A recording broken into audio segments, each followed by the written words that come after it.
Hello, good afternoon, and welcome to a podcast, a Christian podcast located live at ACOTA Church, where we, the youth, talk about the challenges we face in society and how we can overcome them. Today, our guest speaker is the gorgeous Mrs. Esther Akinnukawe. Thank you for being here today, Ma. And beside me, I have Mr. Arnold, who is a mechanical engineer. Beside Mrs. Esther, we have Bethel, a fellow banker. And beside her, we have the gorgeous Miss Uzo, a business analyst. Hi. Thank you all for being here.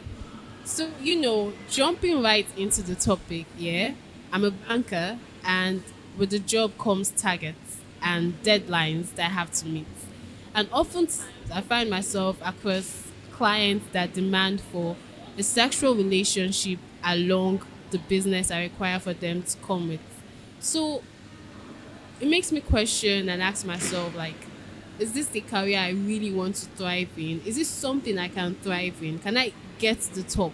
Because if I'm just beginning my career and I'm having these challenges, how am I going to get to the very top and perhaps be an ED without compromising my faith? I don't know, does anyone have similar challenges they go through that they would like to share? Specifically speaking, I don't work in a bank, but I know this applies in every workplace, given that you don't work with people that share the same faith with you, at least not all the time. You may have a performance manager or a manager that is willing to compromise, and you have to meet your targets. So I must say it's very difficult, but then it is still very possible to let some deals go and some business slide just so you can keep your feet. Okay, I hear you, and what you're saying is valid, but here's an instance where I have a target of 2 billion to bring in within 6 months, right? And of course, you have some customers, walking customers that do good inflow, and they have friends because we also work with referrals, right?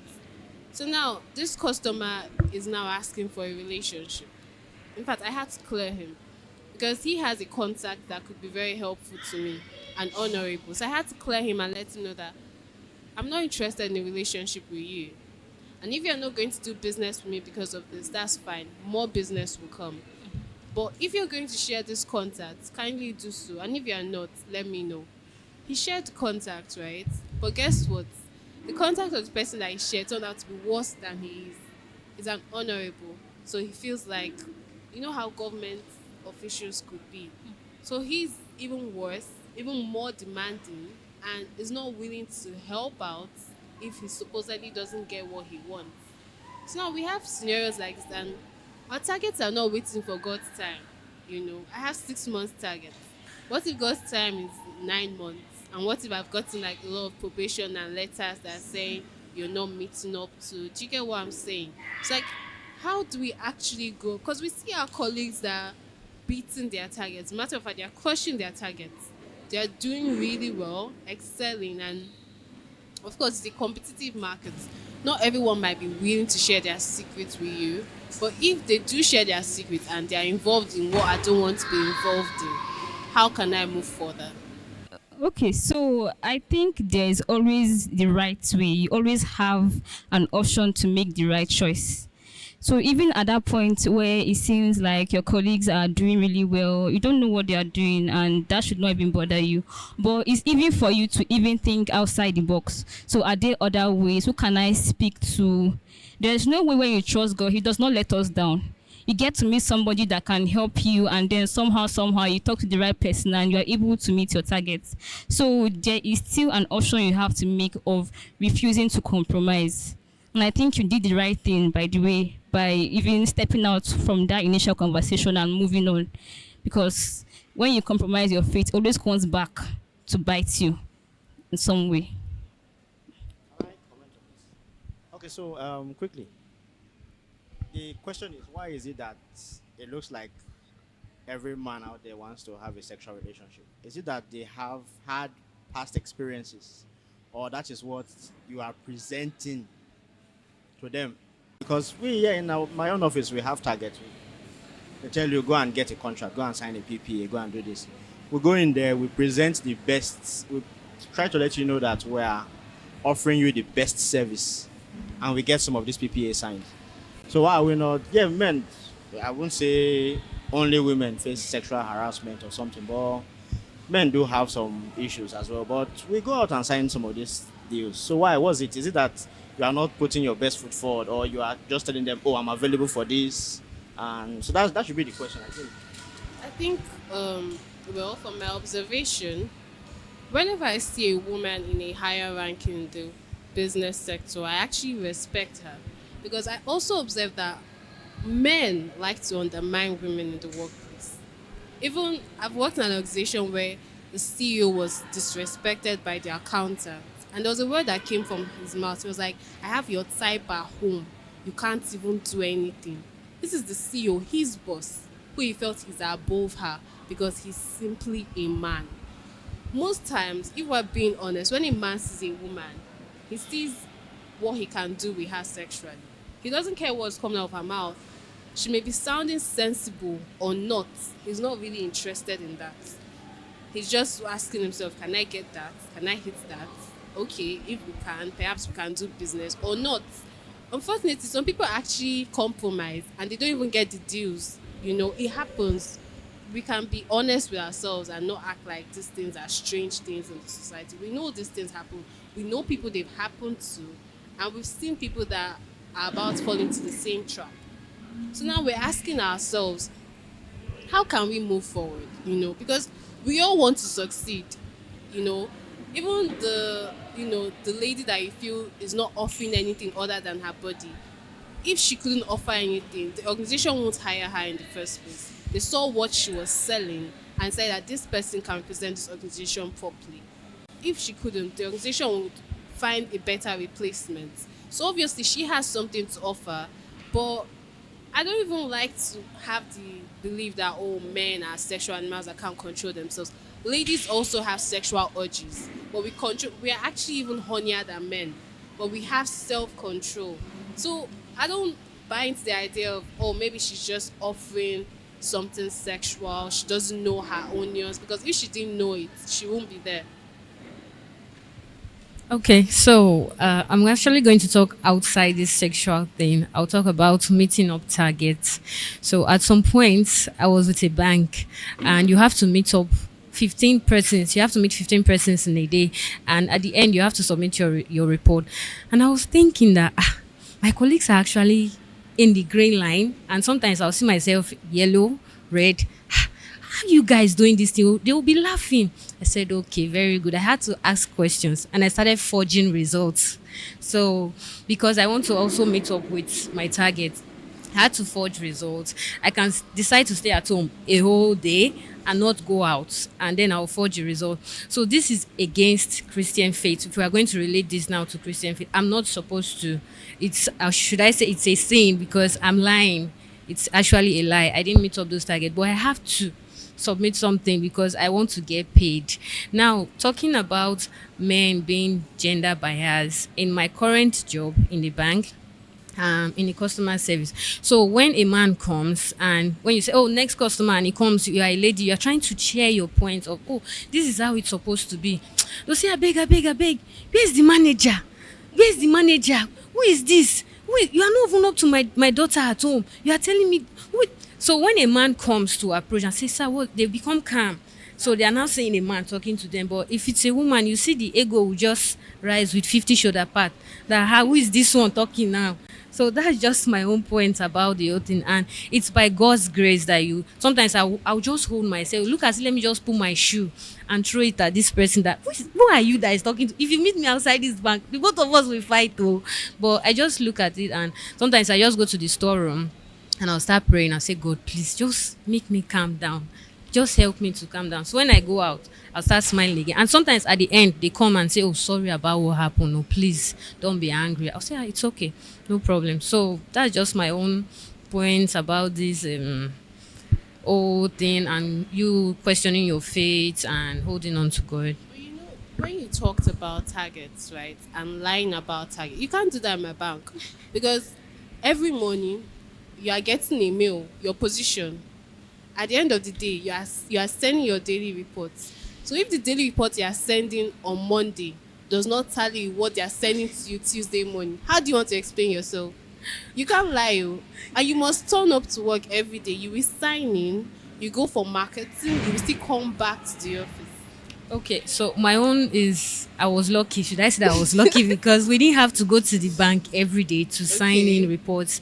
We can go from the house and go back home. So they don't even know if you left the house at all. Oh, So it was easy for me to forge my results. I think I can come in at this point, and I've heard, all the contributions that you all have made. And the first thing I'd like to say is that indeed there are challenges, with working in a target-driven environment. And the truth of the matter is that there's no environment that is not target-driven. Whether, and I think Uzo said it at the beginning, whether it is in the marketing department or in some organizations they call it sales, eh, whether it is in customer service, you might also have targets in terms of the number of customers that you should attend to per day, the resolutions you should have, the first call. There's something about a first call resolution, things like that. So there are targets everywhere, and there are challenges with meeting targets. The scenario you have painted is totally real because I used to work in the banking industry so many years ago, and I know that the people that were working together at the time were also experiencing what you're currently experiencing. And has nothing, Almond, to do with maybe you're not putting your best foot forward, other people are meeting their targets. The truth of the matter is you don't know what other people are doing. You do not know the kinds of compromises they have to make. Even the men that, seems as though they are excluded from the sexual harassment have their own challenges as well. Part of it is joining the, joining cults, being members of cults, the boys clubs, which they will say is a boys club, but it's actually a cult at the end of the day. And if you as a man, would be willing to participate in the things that they do, you'll find that, they, push all of those, what do you call it? All of those deposits, okay, you yeah. know, your way, all the things that will help you to make your targets, they'll push it your way. So there are challenges with men as well. But the question you need to ask yourself, Joy, and that I think anybody working in any environment, especially in the marketing department of a bank, is asking yourself, about your identity. Who am I? How do I want to show up? What do I believe in? And who would I choose at any point in time? And if you decide to capitulate to the demands in order to meet your targets, in my mind, you're basically choosing man as against God. You are more or less communicating to God that you do not trust him to help you tide over whatever the challenges are. But as the Christians that we are and the people of faith that we are, if we truly believe that God is with us all the time, whether in the church or in the marketplace or in wherever it is we find ourselves, and that we want to show up as ethical people that we should be, as the Christians who are living righteously that we should be, then it means that every single time we will choose the right thing, regardless of whether the immediate repercussion is that you might lose your job, is that you might get a memo that you're not meeting your targets, and then the implication might be being asked to leave the organization. The God who allowed that to happen, perhaps he didn't intervene to help you meet the targets, knows that he's going to give you another job that will not stress you in that manner, and that would also enable you to achieve results. Is that not wishful thinking? Because now, I mean, I hear you, right? But what you say sounds like dreams, like, imaginations. Okay, so now if you perhaps lose your job and you're waiting for God to provide you another job, That's ridiculous. I don't believe things just land on your shoulders. I believe you have to work to get something. Like my pops will always say, there's a price for everything. Nothing is free, even in Freetown. So if I'm going to have to get another job, I'm going to have to do some applications all over again. And in the market we find ourselves, in the banking sector, I think you are aware of it better. Once you're out of job for a while, it's hard to get another. They don't even want you. And even if they take you, they may give you a level lower than where you were before. I know someone that literally that's what she's facing right now. She's lower than where she was before because the last time she worked was December last year. So now she's coming back to work and they didn't even take her back to where she was, the level lower than where she was. And you find yourself with this situation and you've already calculated, oh, there's ET, ABO, BO, SBO, AM, DM, and you have calculated that in the next 5 years, I want to be an AM or an M. Now, if I lose my job and I'm currently an ABO, and I probably have to start all over again from ET, I'll be so pissed. Like, because that's not the plan I have for myself. Armand, before you say anything, I think I'd just like to, come back on what you've said.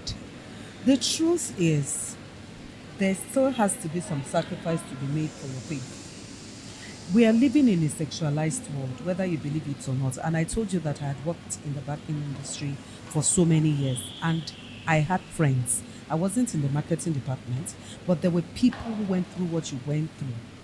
There were two categories of people. There were those ones who decided to, you know, agree and accept the sexual requests and demands in order to meet their targets.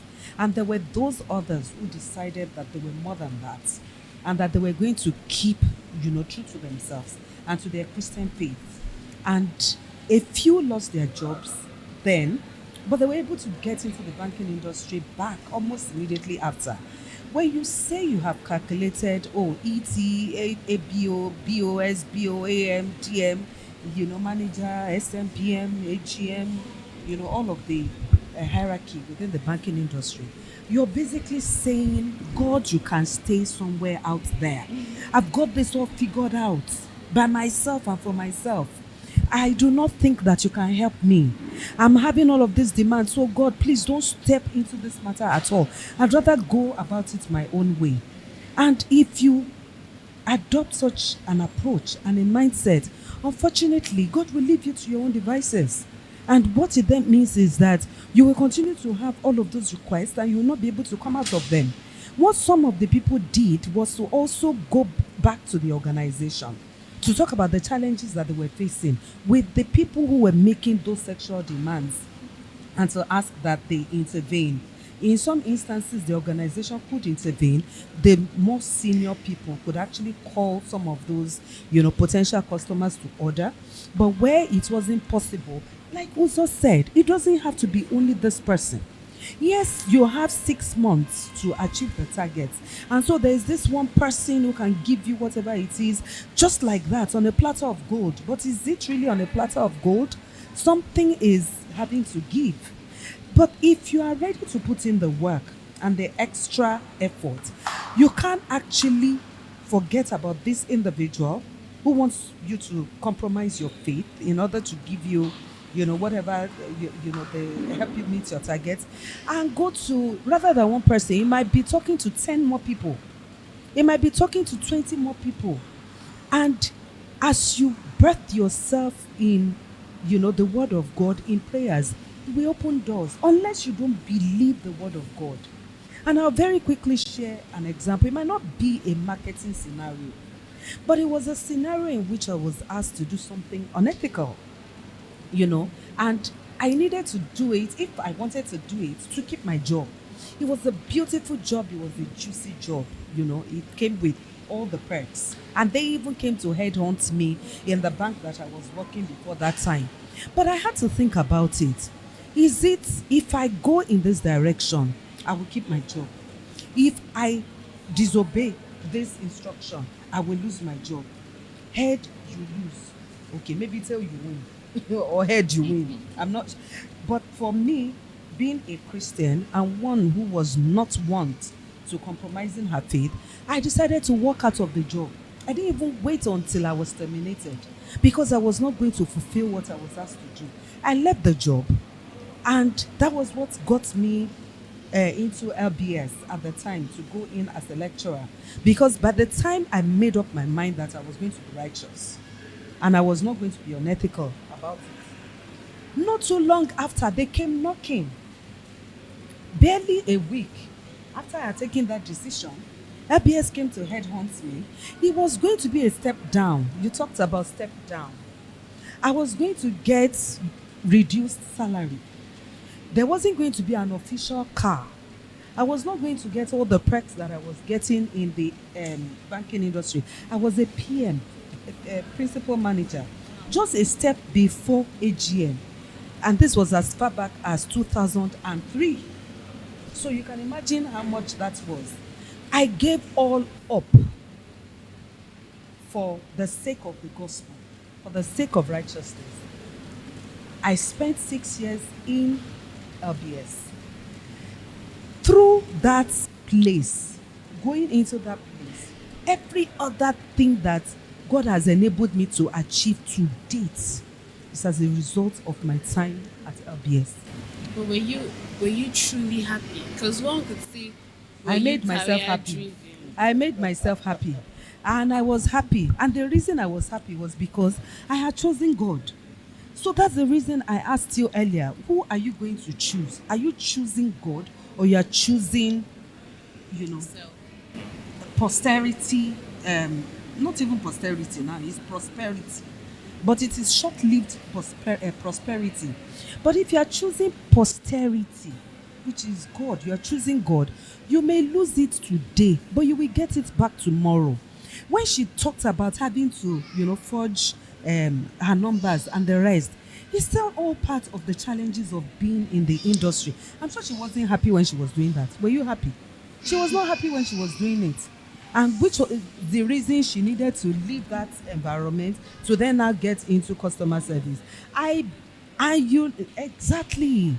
But when you make a choice for God, Joy, trust me, it might be a setback, but it's a temporary setback.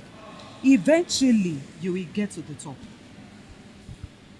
Okay, if I should come in here, I think, Mama, you said quite a lot of the things I wanted to say, but we don't want to have that impression that every woman that has climbed to the top actually did a thing or two that is not right to get there.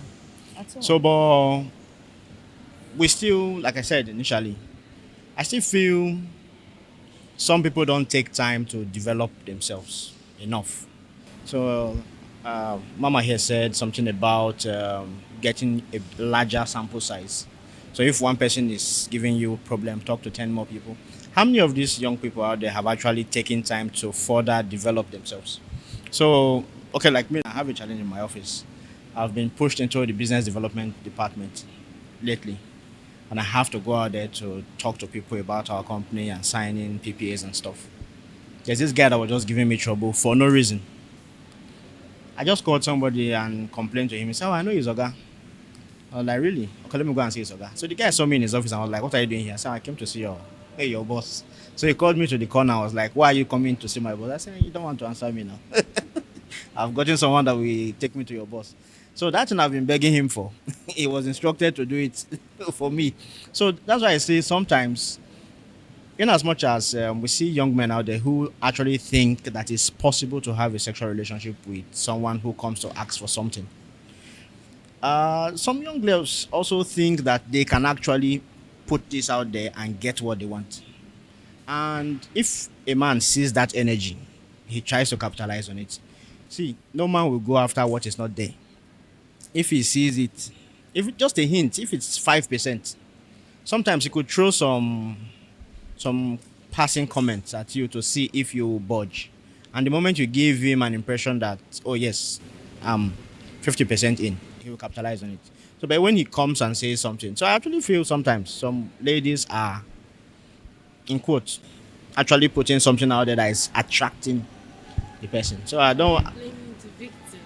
I think you guys are victimizing yourself. So, No, I won't say you, ladies ju- are victimizing themselves. and so the thing is, secondly, okay, we've had some people from the bank come into our office once in a while, but we've never had a situation that is a bit compromising in the sense that they're always coming with some guys to talk about what they want to present. We've never had a situation where you see all young ladies. You guys are looking very beautiful now. Maybe if three of you come to my So office, perhaps my you're guy will speaking agree. from your experience. Yeah. So the thing is, you find you find a team of people who it will sound a bit awkward to even bring up some of those passing comments that actually lead you into that conversation. So you have a team of people that are there to they look like serious people. But you will also see one unserious person in the team or someone who is just dancing about there. But with that group of people coming in and going out, you may not get the chance to actually drop what you want to say to the young lady who's there. So So what happens if you go alone? Because in so my that's line of business, sometimes you have to market alone. that's the Most times, compromising actually, situation. you have to market alone. Oh, okay. I don't know. And like, because I hear you. Yeah, some ladies go out and are like giving the sexual energy. But how about you're not giving any sexual energy? You're literally being yourself. You're selling the bank services, the loans, the overdrafts. You're selling everything, our interest rates, and they are not interested in what's coming out of your mouth. They're interested in what they are seeing, and you're dressed decently because you actually have to dress decently to work. You can't dress ridiculously. Yes, So you try as many options as you can. If it doesn't work, you leave. But I think some people just want to keep poking, and gradually you begin to budge. I think that's where the problem is. For me, I don't think everybody has absolute power. We have a guy in our office that, if I want to bribe the president today, we will send him. The reason why I say so is he has his means. He knows he may not do anything unethical, but he's someone who has his way around. He knows a lot of people. He has the contact to talk to. He can take time to do research on a particular matter. And when you call him for a conversation, you think he's an expert. Meanwhile, the guy is not an expert in that field. But he goes out of his way to try to understudy someone before he makes an approach. So I think these are things that I've had to buy a bicycle for my gas children just to be friends with my boss so that he doesn't start. So I think there are other ways to approach it. But like I said, the energy you give is what a man will see and want to expect. So what you're saying, if I'm getting the room, if I'm reading the room properly, what we're saying is okay, yes, don't give in, trust in God. Is that realistic? Is it not Yes, realistic? yeah. What else? It's What more if I realistic got than to everything where else. I am right now by planning my life, and now you're telling me, oh, stop planning your life, let some force take over? Well, I can assure you that I haven't gotten to where I am right now by planning my life and, fashioning everything out by myself. It's been by God taking me one step at a time, one day at a time, one moment at a time, by the hand, and walking me through all of the different challenges that I have faced in the course of my career till I am at the point that I am. And there is no way on earth I, as an individual, will, attribute my success to myself, to my intelligence, to my competence, to all of the different contributions that I have made in the workplace. There is a serious growth factor in how far I have come and that I am still going. And because I understand that and I put God at the center of everything that I do, He identifies the challenges and He helps me to navigate them seamlessly. Maybe not all the time seamlessly, but eventually I become victorious. I overcome. But if the mindset is, I have planned my life, and someone is, throwing spanners in the works and, not allowing me to achieve what I have planned, you won't achieve it because you're planning without God. Then it might be better for you not to be a Christian, not to be a child of God. But if you are a child of God, a true believer, you know as a believer that nothing happens to you by chance. In fact, everything that manifests in the physical first has been determined in the spiritual. And that is the truth. So, where is the place of prayer? Where is the place of, seeking the face of God and asking God to intervene in the matter? And then he can advise you, he can give suggestions, he can even make it impossible for you to thrive in that environment because he knows that you won't thrive in that environment. And so by blocking every opportunity, it then takes you out of there to somewhere else where you can thrive. And I've shared part of my experience. That was exactly what happened to me. If I had remained in that organization, honestly, I do not believe that I would have been at this point. I don't think so. God took me out of that place into this other path. And I worked at FCMB, by the way. Okay, I was there for 2 years. I was the head of HR for the bank, and I was working with Sunday Macaulay. And that was also another kettle of fish, a serious bowl of wax. The adversity in that place also made me leave to MTN. And now, to God be the glory, I am having the best time of my life. But it started by me deciding that I would do that which is right every single time, every single moment. So, joy, it's not about, I have planned my life. Somebody is, seeking to derail this particular beautiful plan that I have in place. If you have to leave, like Amon said, then leave. There would always be other ways. But I also agree with him that you've got to get to a point where you build your competence to the level that when you show up, even if the first thing that man, and it's not every man, thankfully, the very few ones, maybe not few, but the ones who will decide that, they have to go for everything in skirts or trousers now. If you are competent to the extent that you can sell the bank's products in a convincing manner, and you have some wit about you, some humor to lace every sentence and statement that you're making, at some point, they will not even remember again that they had made such demands to you. It would then be a case of, oh, this is such a brilliant, intelligent young lady. I would like to help her to succeed. And they would transition from that asking for sexual favors to genuinely wanting to help you to succeed. And it's happened to a lot of people that were my sets. They all rose in their careers. Some became GMs, some became executive directors. GT Bank, Auntie Mo, the woman that we used to call Auntie Mo, Mrs. Mosu Olushoga. There's no way on earth you can tell me that she compromised. In fact, she would even be covered in her Muslim hijab, and she will still go and meet her targets. We collect money, deposit from the different clients, and she kept on improving, growing and growing and growing until she became CEO. She at some point became the CEO of GT Bank. She's an executive. She's a member of the board of directors of different organizations, including MTN Foundation today.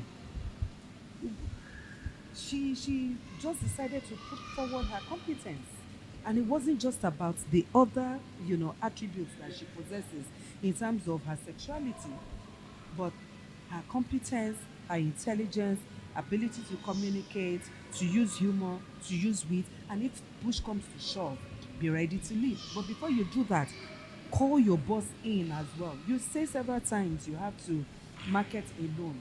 Maybe not all the time. There might be instances that you will go with your boss. Your boss may be a male, may be another female.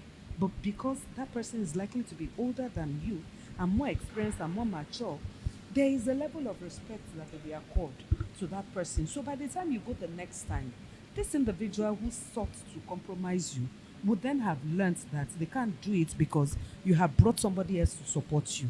It can be done, and it has been done by so many people that I know personally. Cumulatively, I must have worked in the banking industry for like 9 or 10 years. Cumulatively. Started from SGPN all the way to FCMB before I left. About 4 or so banks, 4 or 5 different banks. And I can tell you, I know exactly what you're talking about. But in those same environments, people thrived. And they thrived by the things I'm telling you. Okay, so I have something to add. Is actually outside the banking industry. It was when I was in school. There is this lecturer. I didn't even know he likes girls. In fact, the whole school knew him as someone that likes girls. So he took a course for us. I think I was in HND one. Yes, he took a course, and I don't know if I should say I found favor in him or he found favor in me. I don't know, but there was favor there.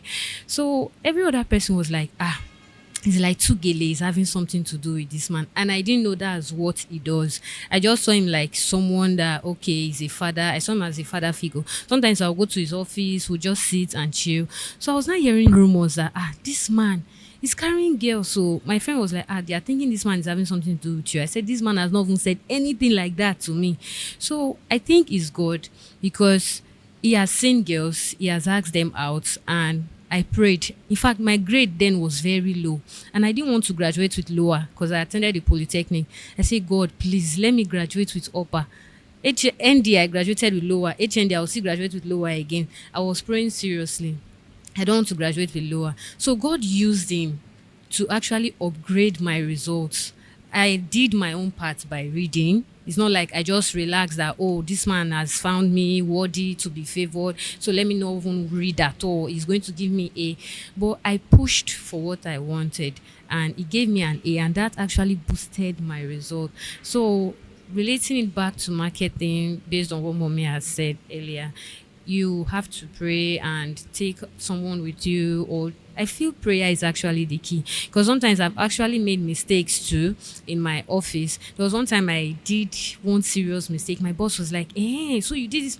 I say, sir, I've prayed that God will not let me enter trouble in this bank till I will leave here. He was looking at me. I said, yes, and God saved me, so I'm not in trouble. So I believe there is nothing God cannot do. That's just my own point. All right, thank you. So I think we'll have to round up now. So everyone would say what they would like to leave here with. So let's start with you, Uzo. Okay, so from everything we have said, there's one thing that stood out for me, which is trust in God. So it's when you believe that the same spirit that rose Jesus from the dead, if you understand how, if we think about it, somebody rising up from the dead, the kind of power that should be behind it, is that same spirit that lives in me. So why should I even be afraid? Why should I make a plan and it does not go according to my plan and I would shake when I know I have backing? We always say we have backing, but the truth that most people don't believe in that backing. So right now, I don't think that even when there are challenges at work and everything is looking like it's crumbling, I don't even shake. My colleagues ask me, "Oh, Uzo, how are you even smiling in this situation? Like, what do you want us to do? We will do the best we can do, and we'll leave the rest for God because that's what it is." So just as she said, just trust God. You can make a plan and you think that's the best plan, but really, can you see past your nose? You really made that plan because of what you think and how you felt at that moment. You can say you prayed and you heard from God, but at the same time, your own desires might creep into that plan and you find yourself designing things that might not even work really. But then just learn to trust God. Oh, no, nothing. I have nothing to say. You don't have anything to say? I think I just made my point clear earlier. It's still trusting in God. Everything is God because I might plan to do A and God's plan is B, and I believe that's the best for me. So my advice is just to pray and trust in God. We plan, but God executes. So how do they say it? There's a way they say it. So it's still on God anyway. Thank you. So if I should wrap up, I would say, in as much as we trust in God and expect that God should fight our unseen battles, we still have a role to play, and that role is getting our game together, getting our game up there. We need to be competent, very competent. It's difficult out there. It's my supervisor says it's the wide wide west. It's tough. So you just keep need to keep evolving strategies that will help you navigate through the difficulties, and you put God to assist you. That's it. That's what I will have to say. Yeah, thank you. Thank you. So, what I have to say, I'll be taking it from what Mrs. Esther said, you know, because it's something I also tell myself. What reputation, what footprints do I want to leave behind? Even though, yes, I've planned my life and I know the number of years I want to give to the banking industry. Sometimes when I get this requests from customers, what I tell myself is I don't want to look back 5 years and regret my starting point. I don't want to look back and feel like, oh, this is where I messed up. This is where I should have said no and I said yes. So I'm looking at where do I want to end? Like you said, what impression do I want to leave behind? What do I want to be known for? What value am I offering? And I don't want my value to be a sexual value. I want to be reliable. I want to be known to do good works.